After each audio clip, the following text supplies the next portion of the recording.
అలా రాష్ట్ర ముఖ్యమంత్రి గొప్పలు చెప్పుకుంటే ఆయన హోంమంత్రి ఆయన గొప్పలు చెప్పుకుంటాడు. నేను డ్రగ్స్ నిరోధిస్తున్నా అని. అరే ఫామ్ హౌస్ లో దావతులు జరిగితే వచ్చిన ఇన్ఫర్మేషన్ తో దాడి చేయడం కాదు, అసలు డ్రగ్స్ ఎక్స్చేంజ్ జరుగుతున్నాయి. డ్రగ్స్ సప్లై చేసేది ఎవరు? ఓల్డ్ సిటీలో ఎప్పుడన్నా దాడులు చేస్తావా నువ్వు? ఓల్డ్ సిటీలో ఎంఏ పార్టీ అండాదండలతో డ్రగ్స్ రాకెట్ ఉందా లేదా? బెంగాలీ అమ్మాయిలను లోపరుచుకునే ప్రయత్నం చేసిందా లేదా? దాని మీద రాష్ట్ర ముఖ్యమంత్రి ఏం చర్యలు తీసుకున్నాడు? మేము చెప్పేదాకా ప్రభుత్వానికి సోయలేదు. ఇక్కడ కొంచెం పోలీస్ అధికారులు వరకు సపోర్ట్ చేస్తున్నారు. గంతెందుకన్నా నిన్న చూస్తాం, నిన్న పాత బస్తులో లేదా ఈ రాష్ట్ర ప్రభుత్వం చూసి తెలంగాణ సమాజం అంతా నవ్వుకుంటున్నారు.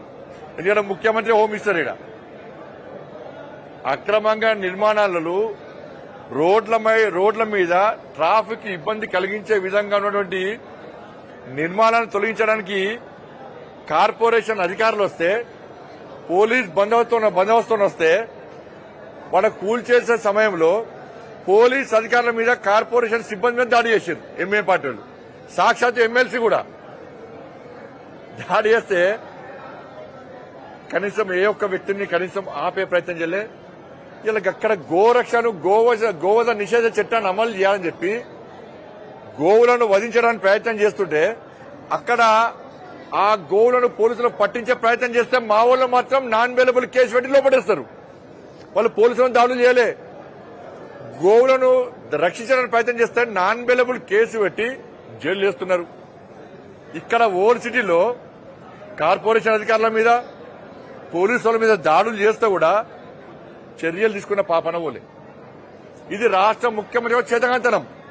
ఎంఏ పార్టీకి ఓవైసీ కుటుంబానికి రాష్ట్ర ముఖ్యమంత్రి దాసోహం అయిపోయాడు. ముఖ్యమంత్రి కావాల్సింది ముఖ్యమంత్రి పీఠం, అధికారం. హోంమంత్రి నువ్వే.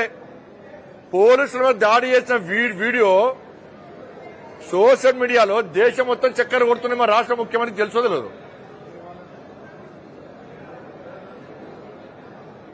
ఏం చర్యలు ఇక పెడతారు కావచ్చు. ఇవాళ నచ్చిపోయినా కదా, ఏదో సింపుల్ పిండి కేసు పెట్టి అరెస్ట్ చేసినాము, బెయిల్ వచ్చిందని చూపెట్టే ప్రయత్నం చేస్తారు. కొన్ని అక్రమ నిర్మాణాలు కూల్చేసారు.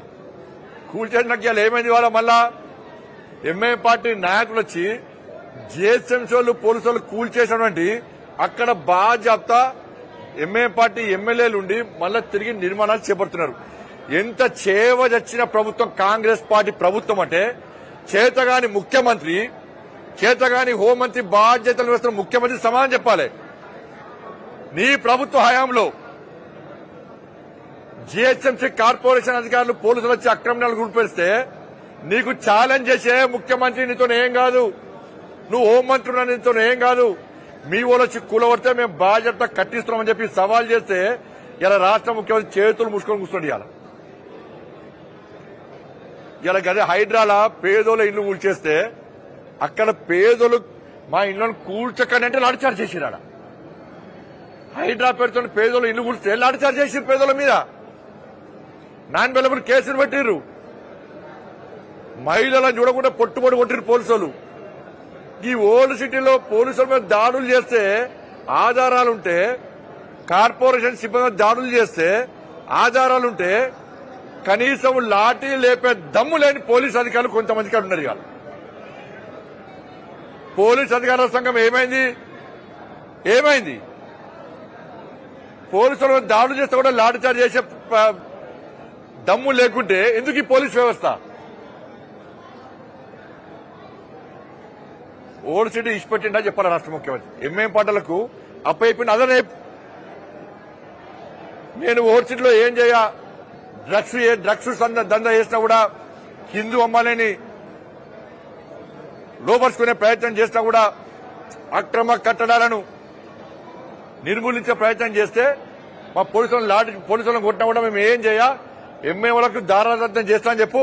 చాలా ఓల్డ్ సిటీలో మా దమ్మ చూపడతాం, పోలీసులను రక్షించుకుంటాం, కార్పొరేషన్ రక్షించుకుంటాం. గింత దౌర్భాగ్యం మా రాష్ట్ర ముఖ్యమంత్రి చేతగాంతనం. పోలీసులను కొడితే నువ్వు ఒప్పుకుంటావా? దేవాలయం మీద దాడులే, లవ్ జిహాద్ జరగబట్టే హిందూ అమైన డ్రగ్స్ పేరుతో వేధిస్తున్నారు. గోవులను వధిస్తున్నారు. నిన్న కూకట్పల్లిలో లవ్ జిహాద్ పేరుతోని నవాబ్ అని పేరున్నది, నవాజ్ అంటాడు. హిందూ అమ్మాయిని పెళ్లి చేసుకుని ఇలా గ్యాంగ్ రేప్ చేసే ప్రయత్నం చేస్తే ఏమైంది పోలీస్ వ్యవస్థ, ఏమైంది ప్రభుత్వం, ఎందుకు అరెస్ట్ చేస్తలేరు? హిందూ అమ్మాయిలు ఓనిగా,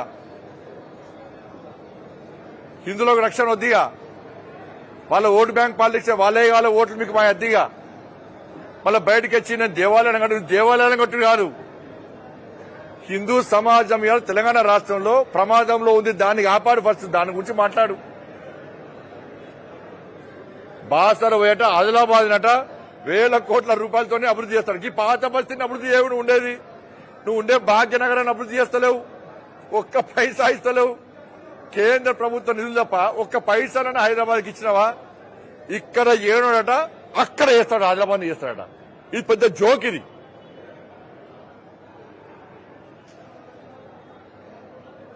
అభివృద్ధికి వ్యతిరేకంగా ఆదిలాబాద్ అన్ని అయ్యి, కానీ నువ్వున్న హైదరాబాద్ చేస్తలేవు కదా. నువ్వు ఏడ పోతాడా ఉపన్యాసాలు ఇస్తావు, ఏడ పోతావు వేల కోట్లు ఇస్తాడు, ఒక్క రూపాయి ఇవ్వవు. కేంద్ర ప్రభుత్వము గ్రామ పంచాయతీ అభివృద్ధికి నిధులు ఇచ్చింది. ఏ గ్రామానికి ఇస్తావు చెప్పు? ఏం చేస్తావు నిధులు? ఏం చేస్తావు నిధులు? ఏడికి పోయినాయి?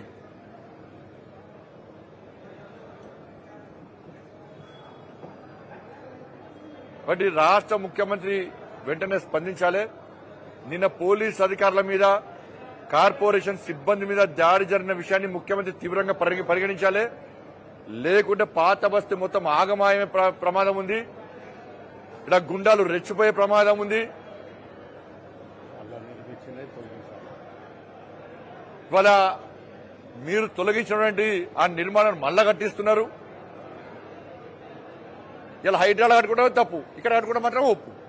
అంటే పాత బస్తీకి ఒక రూలు, వేరే బస్తీలకు ఒక రూలు. పాత బస్తీకి ఆ ముఖ్యమంత్రి స్వయం ప్రతిపత్తి కల్పించింది కావచ్చు. మీరు పాత బస్తీలో ఏమన్నా వేసుకోండి, రోడ్లు కబ్జా అయ్యండి, ప్రభుత్వ స్థలాలు కబ్జా అయ్యండి, హిందువుల ఆస్తులు దోసుకోండి, హిందూ అమ్మాయిలను లోపరుచుకోండి, డ్రగ్స్ సప్లై చేసుకోండి, దొంగదందా లంగదందా ఏంటి అని చెప్పి వాళ్ళకు అప్పయిపోయినావా? కాబట్టి ఈ విషయంలో రాష్ట్ర ముఖ్యమంత్రి స్పందించాల్సిందిగా నేను డిమాండ్ చేస్తున్నాను.